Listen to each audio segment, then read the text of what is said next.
My name is Torsten Glidden with Build It Green. I'm presenting the changes for advanced home upgrade incentive calculation that began August 1st. Many of you have received an email notification of that, and we'll get into the details of how that impacts participation in the advanced home upgrade pathway shortly.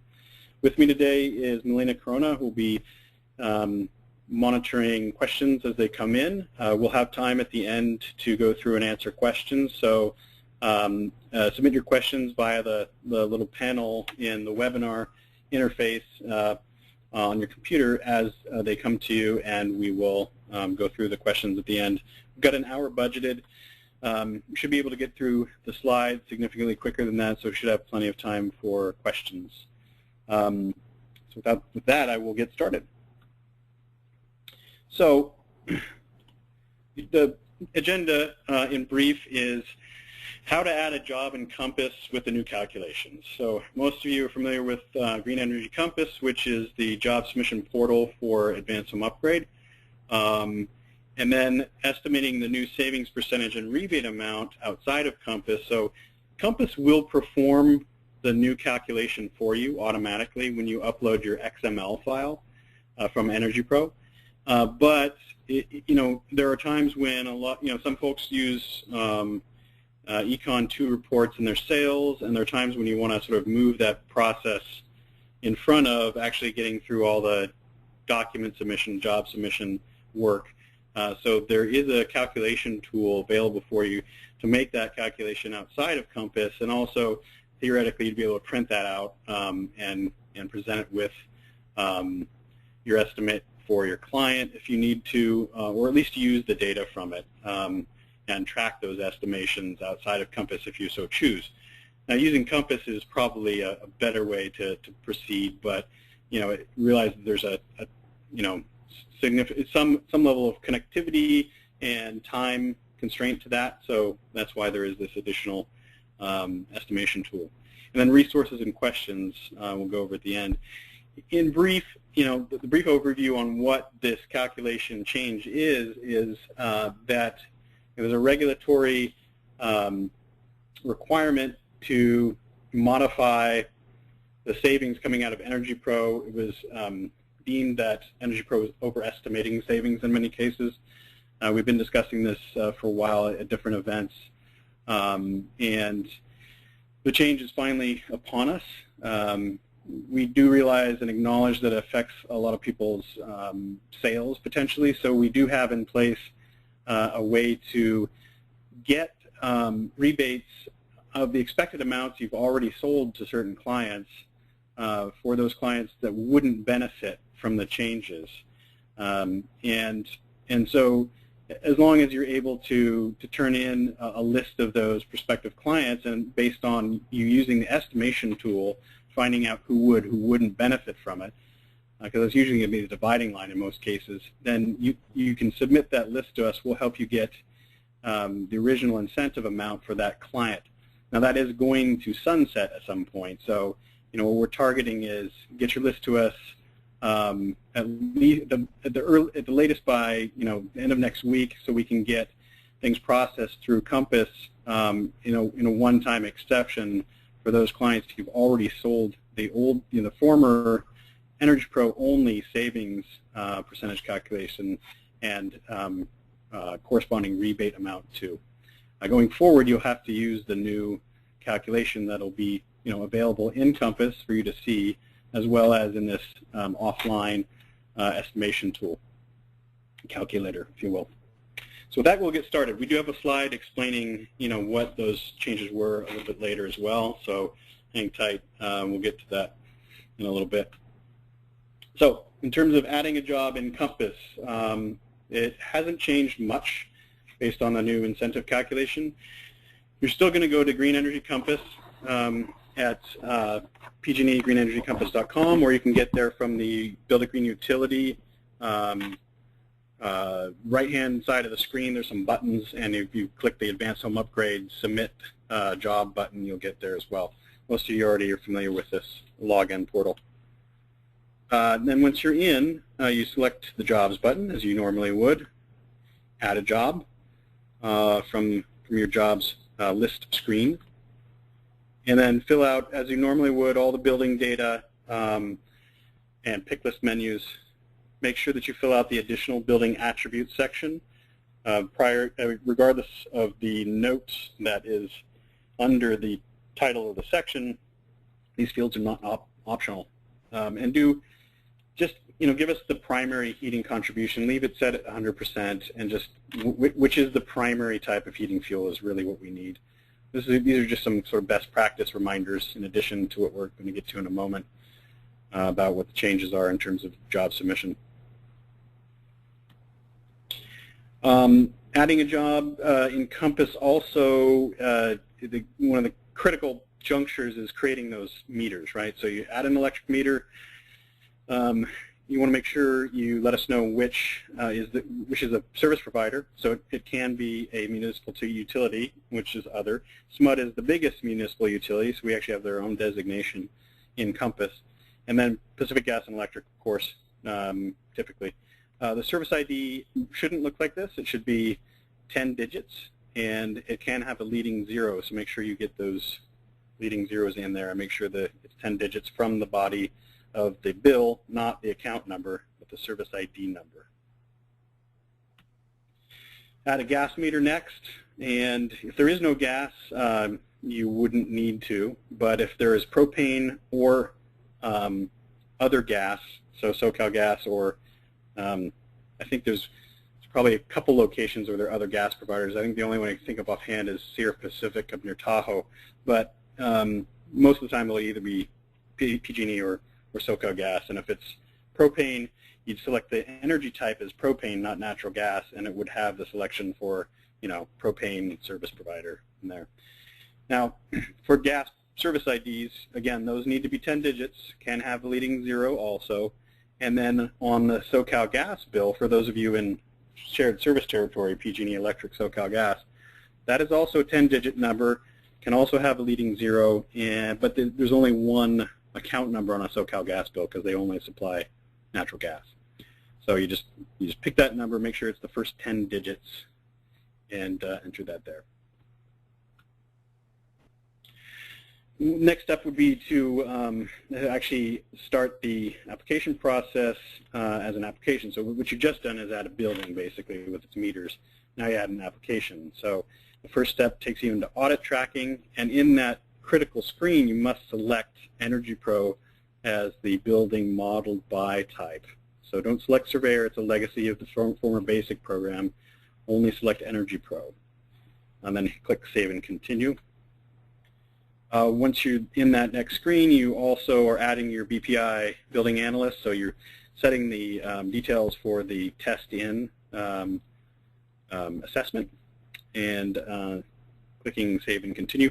You also want to make sure that your proposed package cost is in there. That can be an estimate. Just make sure it's more than the expected rebate amount that you modeled based on your Energy Pro savings and if you ran the advanced incentive calculator, what that total would be. So just something to bear in mind is if your proposed job cost is less than your expected rebate amount, it'll prorate your rebate amount down to what the job cost is, because PG&E can't pay an incentive on on a scope of work that costs less than the incentive itself.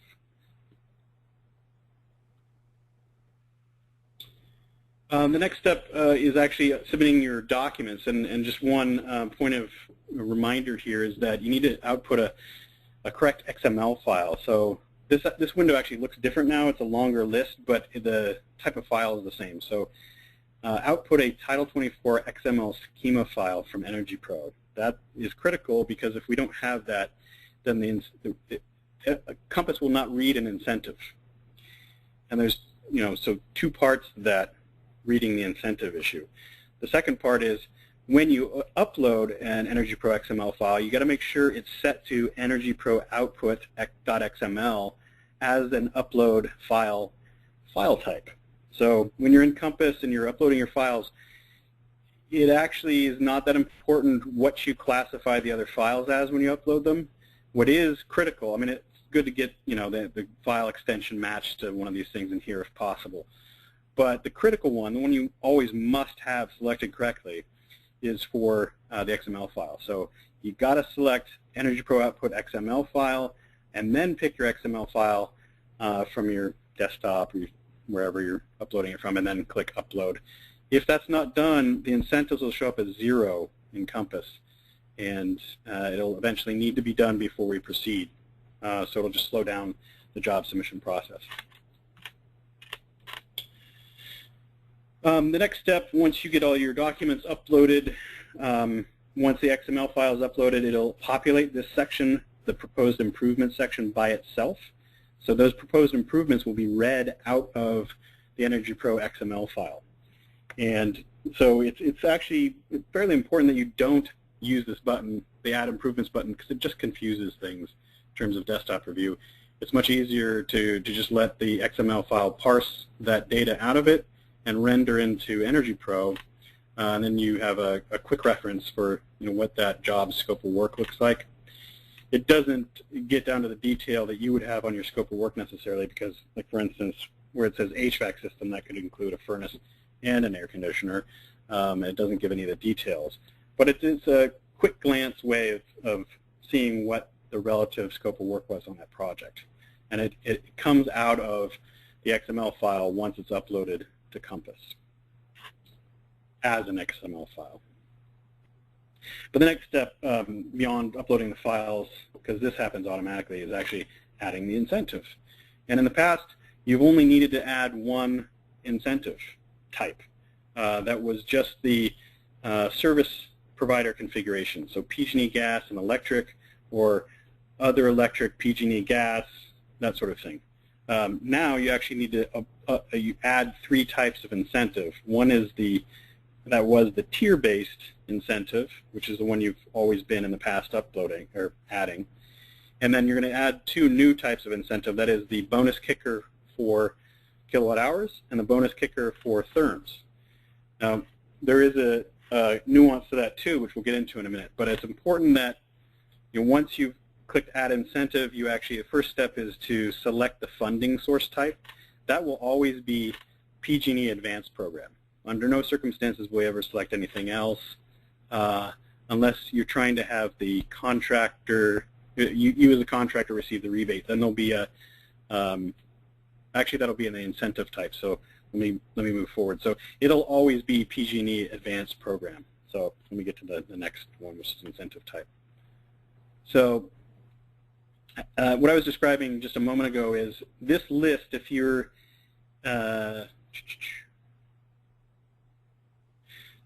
no, actually, I think what I said previously was correct. So if you're selecting the funding source type, you'll see one that says contractor, PG&E contractor program. And so if you're having the rebate reassigned to you, you need to select that as the funding source type. My mistake. I don't have that screenshot. But so if you're having the rebate reassigned to you as the contractor, you would select funding source type as PG&E contractor program. It is the advanced program, but it'll actually give you a new pick list that includes contractor versions of all these configurations of incentive type. But under normal circumstances, when the rebate's just going to the customer, you're always selecting PG&E Advanced Program, and it's just important to select the utility configuration correctly. So PG&E Electric and PG&E Gas. PG&E Electric no gas, for instance, for an all-electric home. PG&E Electric SoCal gas. And then you have PG&E Electric other gas. You also got other electric PG&E gas. And you just make sure you select the correct type for the service provider configuration for that home for the incentive tier. The one that is the base incentive amount, the one that corresponds to the savings coming out of Energy Pro, and which is ultimately being adjusted by this new incentive calculation. Once you're done with that, you click Save and Continue. Again, important to match the meters and the primary heat source if necessary. So you're adding these incentives types one at a time. If the configuration is PG&E electric, PG&E gas, or PG&E electric SoCalGas gas, you're always going to add both incentives, kicker incentives. So you add the kilowatt hours, you add the therms because they're both being supplied, and in those cases you're getting the full rebate for those projects because both types of utility service are being supplied. There was a recent launch of the SoCalGas PG&E shared service territory back in beginning of July, and so folks in that shared service territory area actually are able to get one check and have one job submission process. So again, the full amount of potential incentive is what gets set up in Compass for those two configurations. For customers with different configurations, so if someone else is providing utility service for electric, you select other electric, PG&E gas. There has to at least be a PG&E customer for one of the two services, of course, otherwise they wouldn't be eligible at all. But in those cases, you got to make sure that you're only selecting the kicker bonus for the corresponding PG&E supplied utility service. So if it's other electric, PG&E gas, you're only selecting the kicker for natural gas in addition to the regular tier incentive kicker. So you only add 2 instead of 3. If it's PG&E electric other gas, in that case, of course, you'd only then also add the electricity kicker. So hopefully that makes sense. It's got to follow the configuration of the utilities, and those folks in PG&E electric, SoCalGas gas territory, just remember you can select both because you're going to get one rebate check for the whole amount based on your utility service provider configuration for your customer. Each time you select one of these incentives, you click Save and Continue, of course, to make sure it gets loaded into Compass. And once it's loaded into Compass, this is what it looks like. So instead of just having, this is what you'd normally see by itself under the previous rebate incentive calculation, just the one that shows the the service provider type for the utilities. Now what you'll see is the one you selected for the correct configuration for your service provider type for your customer, and that's the tier incentive. And it is that static, $500 every 5% savings tier incentive. And then you also see the kickers you added. So you see kicker natural gas, you see kicker electricity. The qualifying amounts will be calculated for you by Energy Pro. These are the existing model baseline consumption amounts from your Energy Pro XML file. These are the modified calculated savings amounts for the various fuels out of your Energy Pro XML file post-adjustment. So this is a rounded number that calculates out to this, so 0.75 per kilowatt hour and $2 per therm.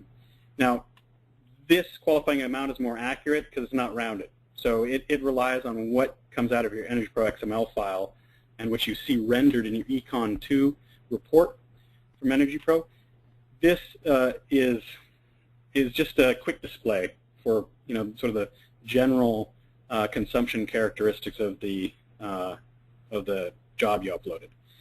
Now, I think in the future we'll work on getting this refined so it's a bit more accurate. So it doesn't seem confusing relative to this. But if you go back to your Econ 2 report and plug in the numbers to the calculator, you'll get a more precise calculated savings. That's adjusted calculated savings, and that'll equate to this. So this is based on real data from your XML file. Don't be alarmed by the fact that this is rounded maybe even a few whole numbers in some cases. It is not meant to be a direct representation for the savings you're getting in your bonus kickers.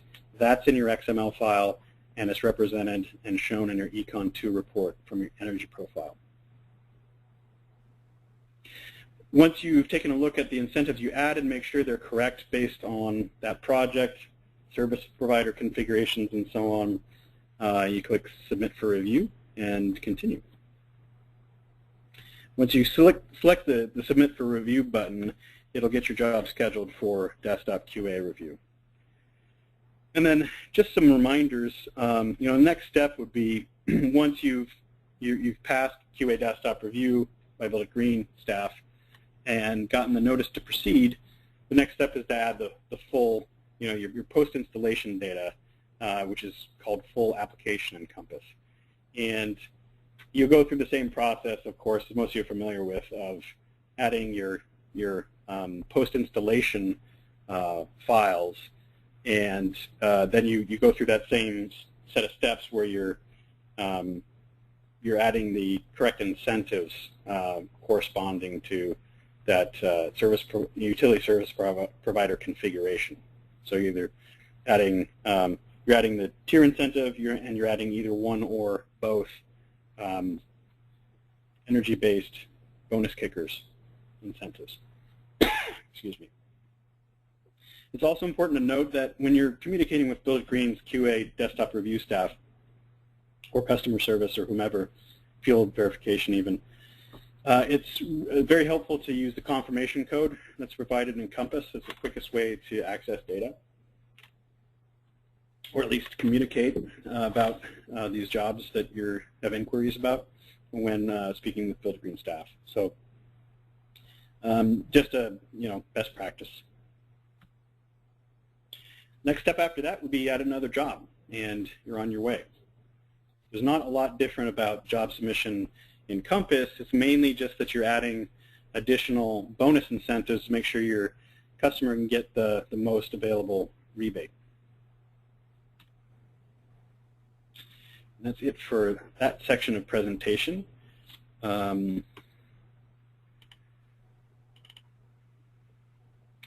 This next section, or this next set of slides, is about because you can use Compass to estimate and set expectations for your client in terms of what kind of rebate to potentially expect for the scope of work of the job you're trying to sell.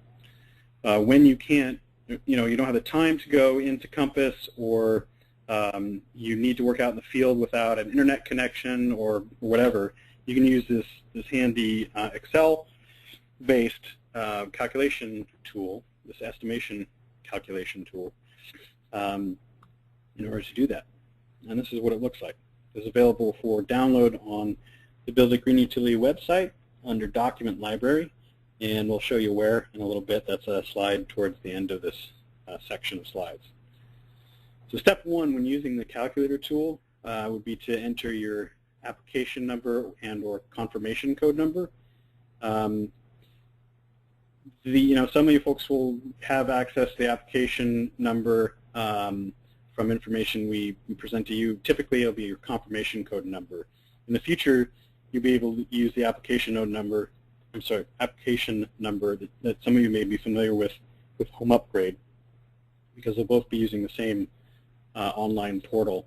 That's coming down the road, but for now, it's still Green Energy Compass, and you're still getting that confirmation code number to communicate about your jobs.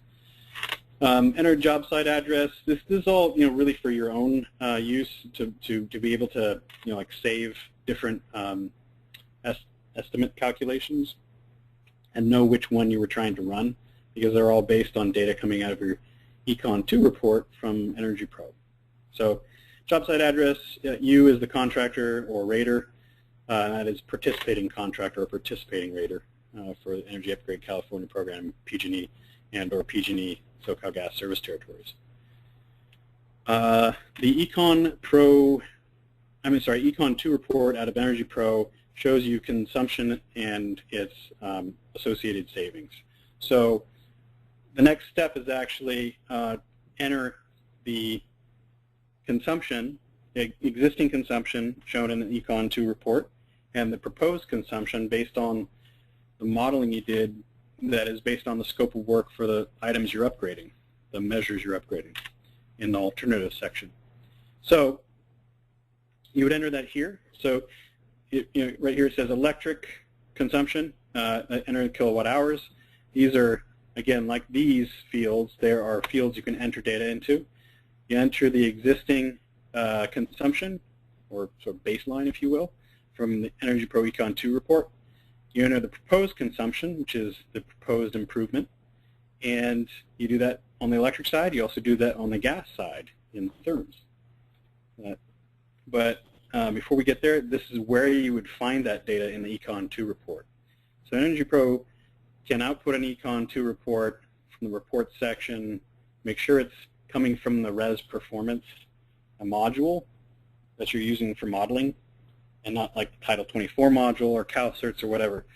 You got to turn on that report section, and then you have to select Econ 2 as one of the report types in order to get these. Build Green can help you with that kind of level of detail if you haven't done that before. You just contact customer service, and we can set up a time to have a desktop review staff walk you through the steps in order to do that from Energy Pro. So that's where the electricity total existing savings and total proposed or improved savings would come from to enter into the calculator. The next step would be to enter the gas in terms of therms, existing consumption and proposed savings consumption from the Econ 2 report. And that is located right next to it under fossil fuels, therms in parentheses. There's the existing side for your total, and the improved or proposed side from your total.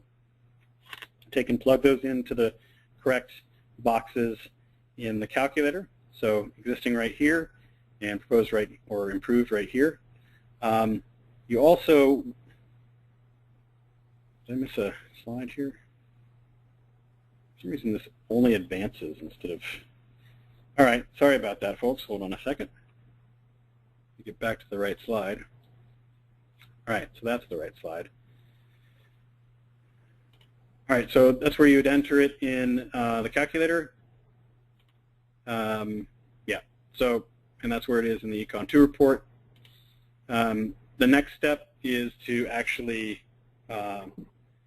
tell the calculator whether the configuration of the home you're upgrading for space conditioning purposes is heating only or heating and cooling. This is important because that's where the different types of adjustment modifiers come in for the savings that is output from Energy Pro. So different types of energy, modeled energy savings are adjusted differently depending on whether the home has heating and cooling or is heating only. So does the home have AC? That's a heating and cooling home. If it doesn't have AC, then it's a heating only home. And if you're not sure where to find that, if you just don't remember from that project, don't want to go back in the BLD file, you can actually find that in the Econ 2 report. You can also see it in Compass oftentimes. But one easy place to do that is either the BLD file, of course, or your scope of work. But also, if you're working with Econ 2, it's right here. It's either in space cooling, it'll show you you have existing and improved energy savings for space cooling. You can also find it oftentimes up in the description of measures that were improved. So if you have an HVAC system and it's got, air conditioning, cooling, air conditioner, SEER value, then you had air conditioning for that home. Make sure you set the configuration correctly because it has a significant impact on modeled savings for the adjustment.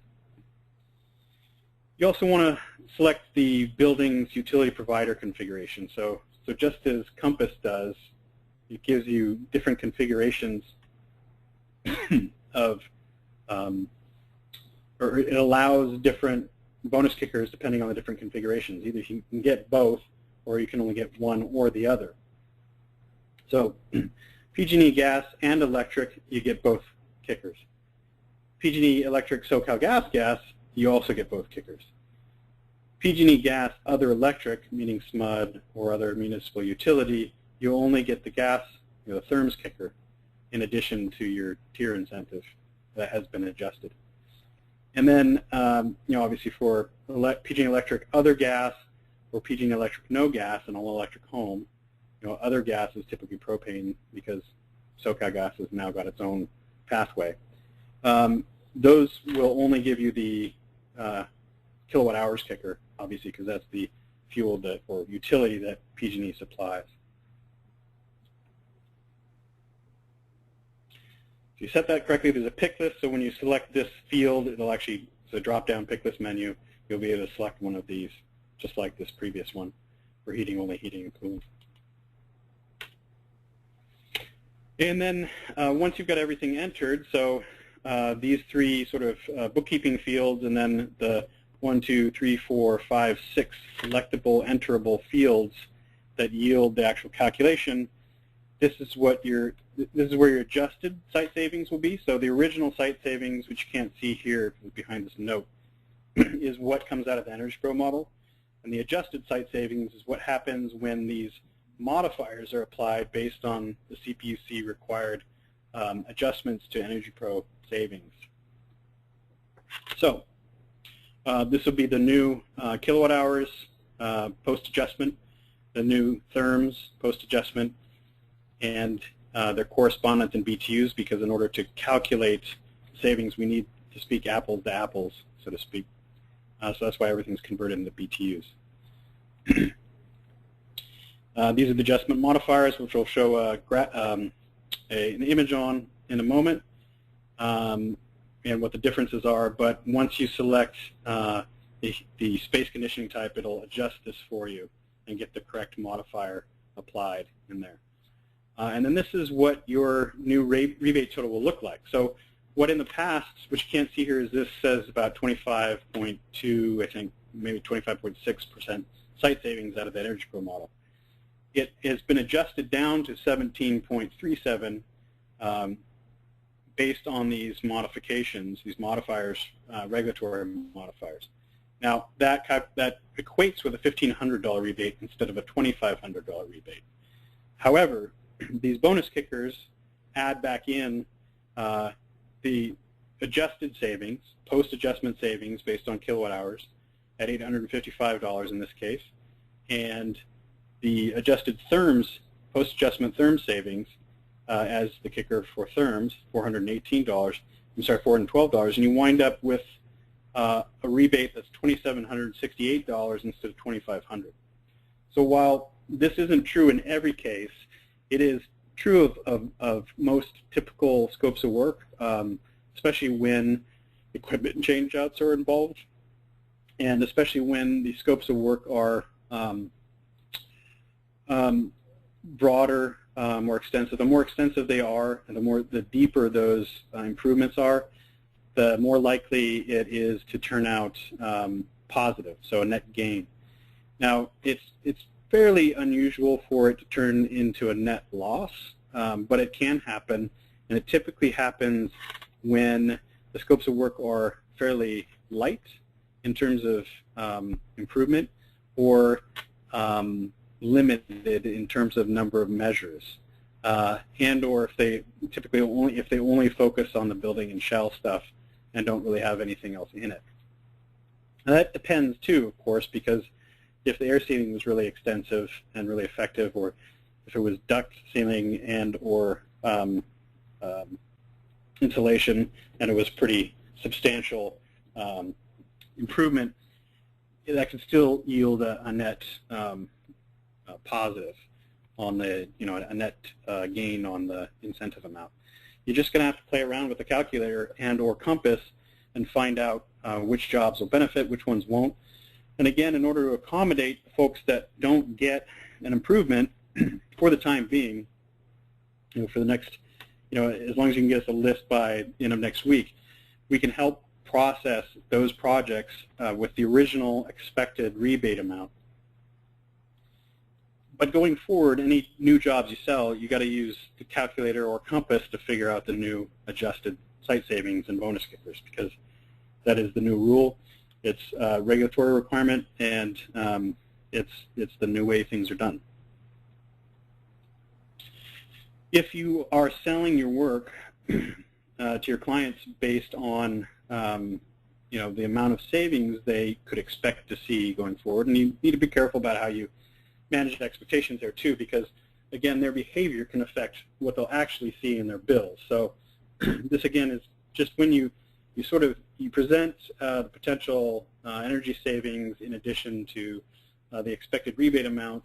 So you get something modeled out of Energy Pro that has a breakdown of what the impact of those individual measures are, and they all add up to that, original or existing site savings, right?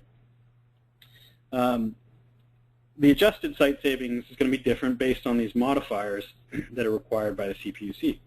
So in order to manage expectations to your client, you may need to also print this out, or you may just simply want to use this information instead of, or in addition to, augment your report, whether you put it on your own letterhead or whatever, and say, and show that the Energy Pro savings output from Energy Pro is this, and the final adjusted site or the savings amount per the CPUC's mandated adjustment is this, and then this is how it equates in terms of a rebate. It depends on how you communicate with your clients, but we just want to be clear on how you may need to manage expectations with your prospective client based on the fact that you now have a different savings percentage coming out of Energy Pro than you have for a final adjusted site savings that equates to the tier-based incentive, the one that is based on $500 every 5%.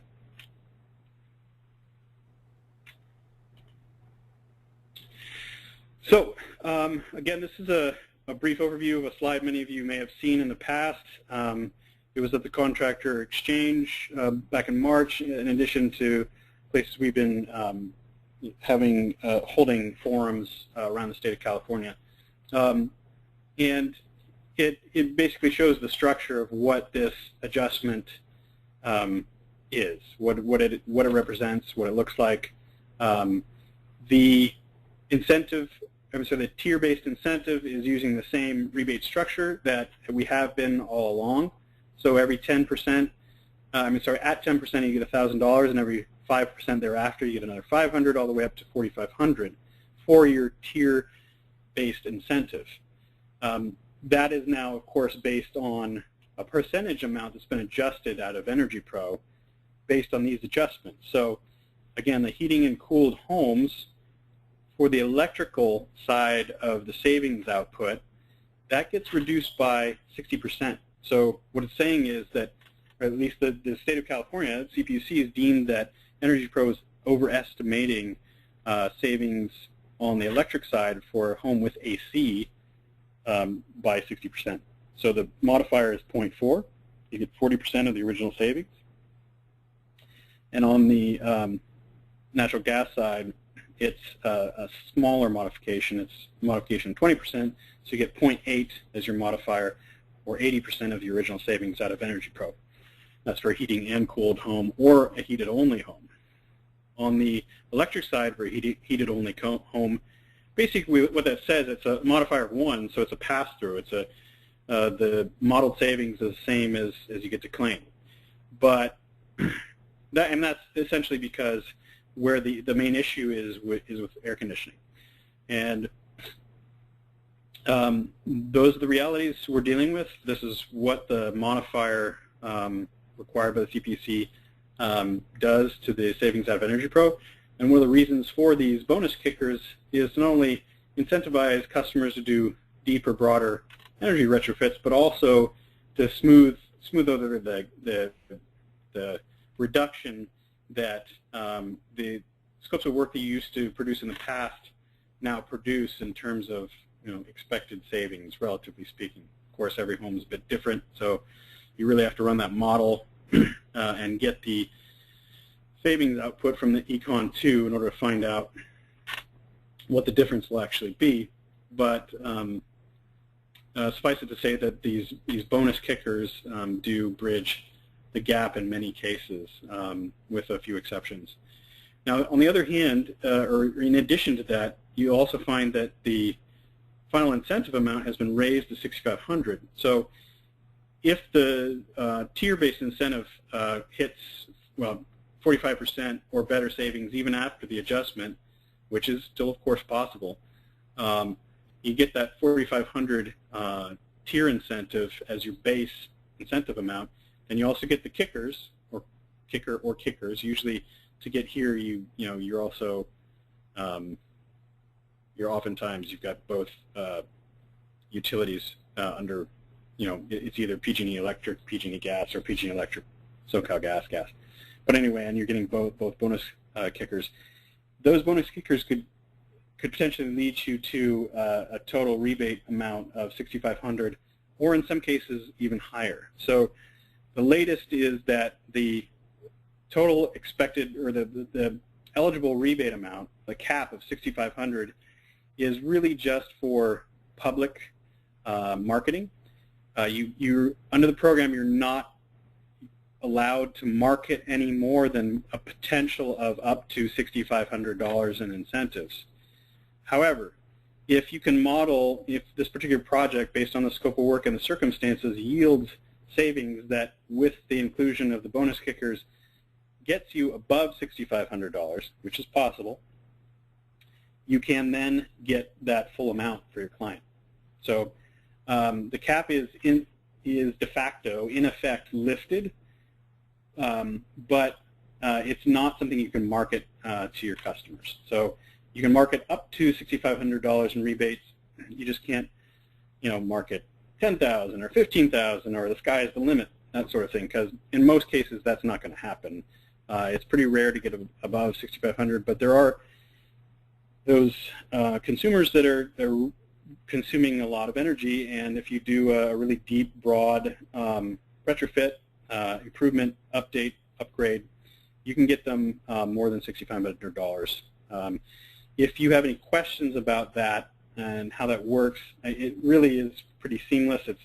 It's going to be able to model that way in Energy Pro, or you render that way in Energy Pro, in Compass.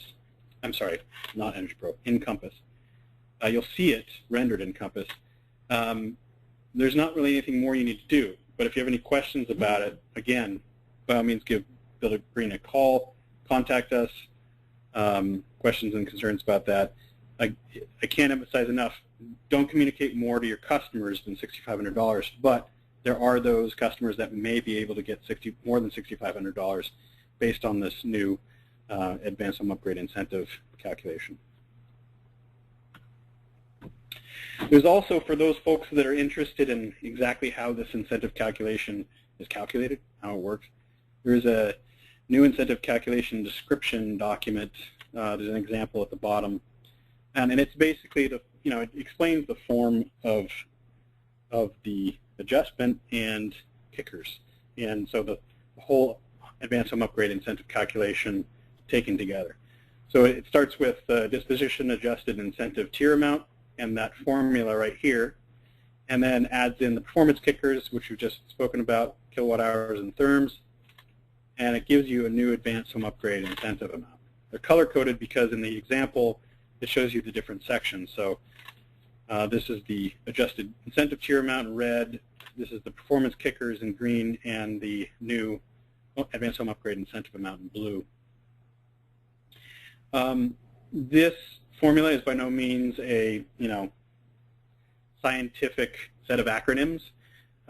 It's just a way to show anyone who's interested what the different components are that go into the adjustment of the site savings, the disposition adjustment based on the CPUC requirements. So it's written out in long form here, but these the smaller visual representation is it shows the acronyms for each of these types of data inputs, basically. So that's how you follow that formula. And it spits out your disposition adjusted site savings percentage, then you add in the kickers, and you get your total. And that is, again, shown in the information below based on the example, original site savings, existing consumption, proposed consumption for kilowatt hours and therms. That all gets plugged in, and then you calculate your kickers, and you get your new Advanced Home Upgrade Incentive amount. If anyone needs a walkthrough on this, you can always schedule a mentoring session, but if you take it step by step, it's fairly self-explanatory. it does what the calculator does. So if you're not interested in spending all the time with that, you by no means have to. You can actually use the Econ2 report data, plug it into this, and you'll get the same results as the calculator. So just wanted to let everyone know that that's available on the Build a Green Utility website under Document Library. And then, so as usual, buildagreenutility.org is the place to go, is the program portal for PG&E and PG&E SoCal Gas home upgrade program pathways. That includes advanced home upgrade and home upgrade. We got recorded webinars there, documents, policies, training dates in the events calendar, and also resources like this slide deck, in addition to the how-to, the actual advanced home upgrade calculator as well. Updates to the participant handbook are forthcoming, just to codify or memorialize the changes that have happened, and the program, of course, always sends out email updates when we have new information available. This is where you would find these two resources on the buildagreenutility.org document library. The new Advanced Home Upgrade Incentive Calculation Explained was the document I just went through most recently. And then the Advanced Home Upgrade New Incentive Calculator and Instructions is a zip file that contains both the slide deck that shows you how to use it, as well as the new incentive calculator itself, which is an Excel file. The Excel file is locked to only allow inputs into the fields that are the data coming out of the Econ2 file. And that's so when you have it, you don't mistakenly change one of the formula and have that thing not work anymore. That's the last thing we want to happen, is to have misinformation be passed on and expectations change with customers. So, for questions, you can call the participant hotline at 510-285-6222, and you get someone in the customer service department that can either answer your question or find the right person to answer the question that you have. There's also these two email addresses for general inquiries or incentive application inquiries specifically. So for work that's already in progress, if you have a question about one of those applications, desktop review, that sort of thing, that would go there. Now, if you need to have some of your existing applications processed under the previous incentive calculation, we need you to send a list of those jobs to us at your earliest convenience. We're targeting, ideally, before the end of the week would be great. Sooner the better. But at the very latest by the end of next week, we need that list. They'll be processed under a one-time exception as a whole, so your list as a whole. And that basically is a reflection of the fact that we need to make sure that new work that's being sold is being sold under the new incentive calculations. Work that's already sold, and we're trying to allow for the managing of expectations with clients who have had the work that you're doing for them sold to them already, and they're expecting a certain level of rebate. I want to make sure there's an accommodation for you guys to help you guys out with that, so that you're able to manage expectations with your client. They're getting what they expected, and that there's a smooth process of transition, because we acknowledge that it is a significant transition, and we wish the sort of communication about how this will all work could come sooner, but suffice it to say that there's so much IT change going on in Compass, and those changes took longer than expected, which is pretty common, that we're running up very close to the date that the CPUC wanted to have these changes occur. And so we needed to move forward with it anyway. We apologize if it caused the disruption, but we will work with you to make sure that your existing, already sold work gets processed under the expected rebate amount. Now, most of your clients, or many of your clients at least, will get an improvement. They'll get more rebate using the new calculation because of those bonus kickers. But for those folks that don't, get us your list as soon as possible, and we'll help you out. Make sure they get processed under the existing expectation for the total rebate amount, and then once you work through those jobs going forward, you're off and running as you normally would.